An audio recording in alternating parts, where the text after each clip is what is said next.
Sekitar 1 miliar penduduk dunia mengalami gangguan penglihatan berat atau kebutaan. Di Indonesia sendiri, terdapat sekitar 8 juta penduduk yang mengalami gangguan penglihatan sedang hingga berat, dan 1,6 juta penduduk mengalami kebutaan. Sekitar 1,7% hingga 4,4% penduduk di atas usia 50 tahun mengalami kebutaan. Prevalensi kebutaan terbanyak terjadi di Jawa Timur, yaitu sebesar 4,4%, sedangkan di Bali sebesar 2,0%. Sebanyak lebih dari 80% dari seluruh kasus kebutaan dapat dicegah. Penyebab utama kebutaan di Indonesia adalah katarak, yaitu sebesar 81,2%. Lalu, apa sih itu katarak? Katarak adalah suatu kondisi di mana lensa mata mengalami kekeruhan, sehingga menyebabkan menurunnya kemampuan penglihatan sampai kebutaan. Sebagian besar katarak disebabkan oleh proses penuaan. Apakah penyebab katarak? Faktor-faktor penyebab katarak yang pertama yaitu usia, kedua diabetes mellitus atau DM, yang dimana merupakan penyebab terjadinya katarak. Hal ini berkaitan dengan peningkatan kadar gula darah atau hiperglikemi yang mengakibatkan lensa menjadi buram. 3. Sinar ultraviolet. Mata manusia secara konstan terkena sinar matahari karena transmisi cahaya melalui mata merupakan fungsi biologis yang dapat melihat, mengakibatkan sel-sel epitel lensa dan protein menjadi terluka, sehingga menghasilkan pengkaburan pada mata. Keempat, trauma mata. Trauma pada mata dapat menyebabkan masalah pada fungsi penglihatan. Terdapat 4 macam trauma yang dapat menimbulkan katarak, yaitu yang pertama, trauma tumpul. Terjadi ketika terdapat objek yang membentur mata atau wajah dengan kekuatan yang ekstrim. Contohnya seperti terkena benda tumpul ataupun mata terkena pukulan. Kedua, trauma tembus. Trauma tembus terjadi ketika benda tajam seperti potongan kaca, ujung pensil, atau paku menembus mata. Jika benda tersebut menembus sampai dengan kornea mata, maka akan menimbulkan katarak traumatik bersamaan dengan cedera pada bagian mata yang lainnya. Ketiga, trauma kimia. Trauma kimia terjadi akibat dari tekanan bahan-bahan kimia berbahaya, sehingga terjadi perubahan komposisi lensa. Lalu, apa saja sih tanda dan gejala dari katarak? Tanda gejala katarak yang pertama yaitu penglihatan atau pandangan mata kabur, suram atau seperti ada bayangan awan atau asap. Yang kedua, ada lingkaran putih saat memandang sinar. Yang ketiga, membutuhkan cahaya terang untuk membaca atau ketika beraktivitas. Keempat, sulit untuk melihat pada malam hari. Kelima, penglihatan semakin blur atau buram walaupun sudah berganti-ganti ukuran kacamata. Yang keenam, sering mengganti kacamata atau lensa kotak karena ketidaknyamanan. Ketujuh, mata menjadi sangat sensitif terhadap cahaya. 8. Penglihatan ganda atau penglihatan menjadi 2. 9. Warna memudar atau cenderung menguning saat melihat pandangan ganda jika melihat dengan satu mata. Apa saja sih faktor-faktor resiko dari katarak? Yang pertama yaitu usia lanjut di atas 40 tahun. Kedua, riwayat keluarga, yang dimana riwayat keluarga sebelumnya juga mengalami katarak. Yang ketiga, penyakit mata lainnya seperti glaukoma atau trauma. Yang keempat, kelainan sistemik seperti diabetes atau kencing manis atau kelainan metabolik lainnya. Yang kelima, jenis kelamin perempuan.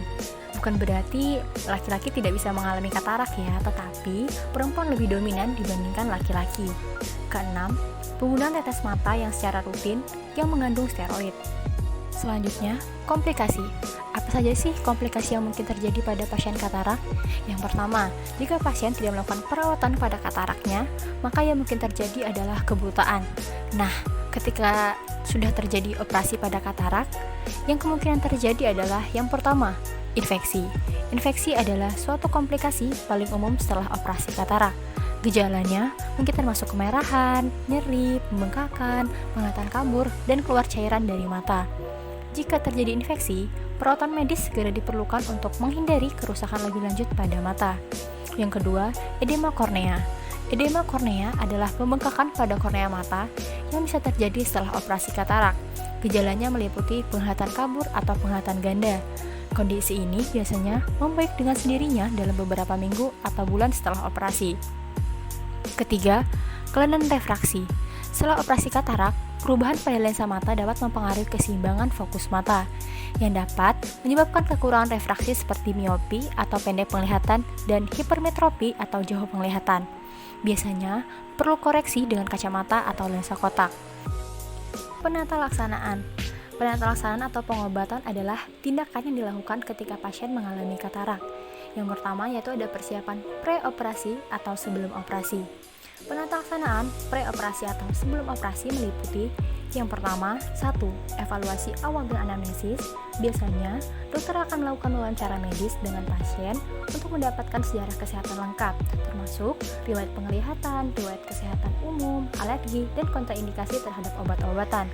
Kedua, pemeriksaan mata. Dokter akan melakukan pemeriksaan komprehensif pada mata pasien, termasuk pengukuran ketajaman penglihatan, pemeriksaan tekanan intraokuler, pemeriksaan keadaan lensa katarak, dan evaluasi keadaan mata terkait. Ketiga, konseling praoperasi atau sebelum operasi. Dokter akan memberikan penjelasan rinci kepada pasien mengenai prosedur operasi, manfaat operasi, dan risiko yang terkait, langkah-langkah pasca operasi, serta harapan yang terkait pemulihan dan penglihatan pasca operasi. 4. Persiapan obat sebelum operasi.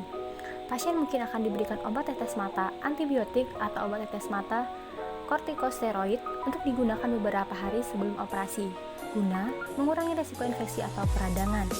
Yang kelima, pengelolaan kondisi penyerta. Jika pasien memiliki kondisi medis terkait seperti diabetes atau tekanan darah tinggi, kondisi tersebut harus dikelola dengan baik sebelum operasi katarak dilakukan. Keenam, penghapusan penggunaan make up dan perhiasan. Pasien diinstruksikan untuk menghapus make up dan perhiasan sebelum operasi untuk mencegah kontaminasi atau komplikasi selama operasi. Pas operasi atau setelah operasi, apa saja sih penata laksanaannya? Yang pertama yaitu perawatan segera pasca operasi. Setelah operasi, pasien akan dirawat di ruang pemulihan untuk memantau tekanan intraokuler, mengobservasi tanda-tanda pendarahan, dan memastikan kenyamanan pasien. Tindakan ini biasanya dilakukan sebelum pasien dipulangkan. Kedua, penggunaan obat tetes mata. Dokter akan meresepkan obat tetes mata yang harus digunakan sesuai dengan jadwal yang ditentukan. Obat tetes mata mungkin termasuk antibiotik untuk mencegah infeksi, obat antiinflamasi untuk mengurangi peradangan, dan obat lubrikal untuk menjaga kelembapan mata. Ketiga, menerapkan pembatasan aktivitas.